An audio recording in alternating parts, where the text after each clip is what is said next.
What's up guys, it's John Carter for Powerlifting Performance Coaching, and today, today I'm going to demonstrate how to do the reverse hyper. Now, Louis Sims, a great powerlifting coach from Westside Barbell, actually coined the reverse hyper, invented the reverse hyper, and has designed it and utilized it today. Now, for powerlifting training, I find it highly effective. For posterior chain development, I find it highly effective. Now, Louis Sims talks about a certain way to perform the reverse hyper, and personally, I see the benefit to it, but the way that I do it at Powerlifting Performance, and the way I teach my clients to do the reverse hyper, is a lot different.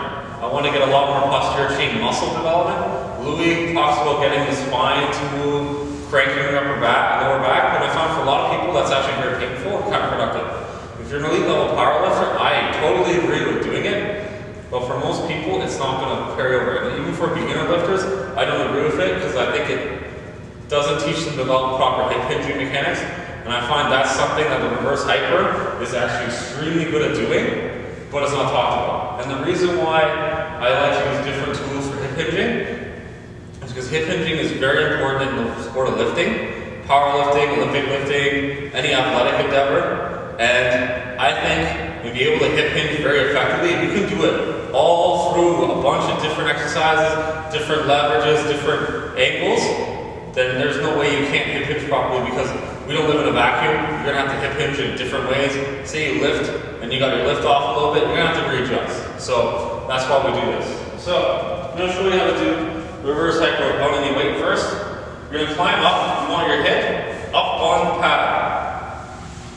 Okay, you're gonna slide yourself back, watch your balls, chest up.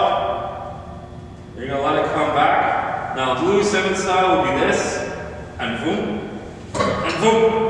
And I think it's semi-retarded for a lot of people, especially with the amount of weight they'll throw on it.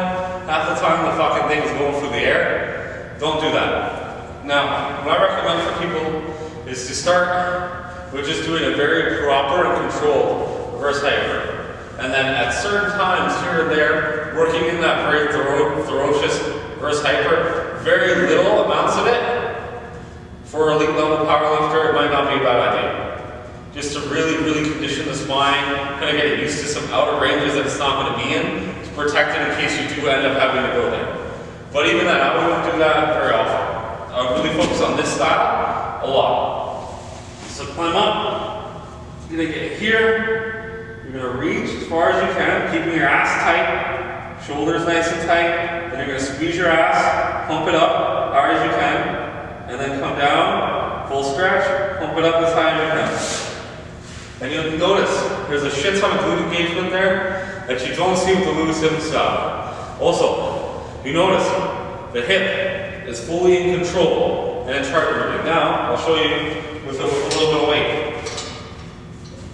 Hook those feet in to your reverse hyper, get them out a little bit. I'm gonna climb up into my reverse hyper. Oh, have fun. Chest up, feet up. See how right now it's too far stretched? You wanna be active, glutes squeezed, never relax fully. Pull up, squeeze your ass, come down, push up, controlling it the whole time. As opposed to what you'll see a lot of powerlifting coaches and a lot of old school lifters prescribe, and this is where the reverse hyper gets a bad rap. It's just a super aggressive swing. Like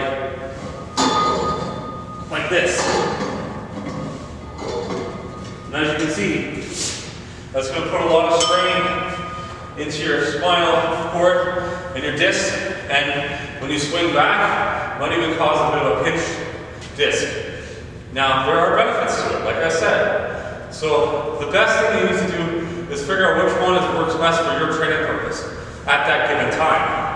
Every exercise is effective, but find out what exercise is the right one for you and when. So that's my little talk on the reverse hyper. If you have any questions, comment down below. Reach out to me on Instagram at Powerlifting Performance Coaching. Look on my website, shoot me an email. My email is not professional email, it's just j.carter@humble.ca. If you have any more questions, feel free to let me know.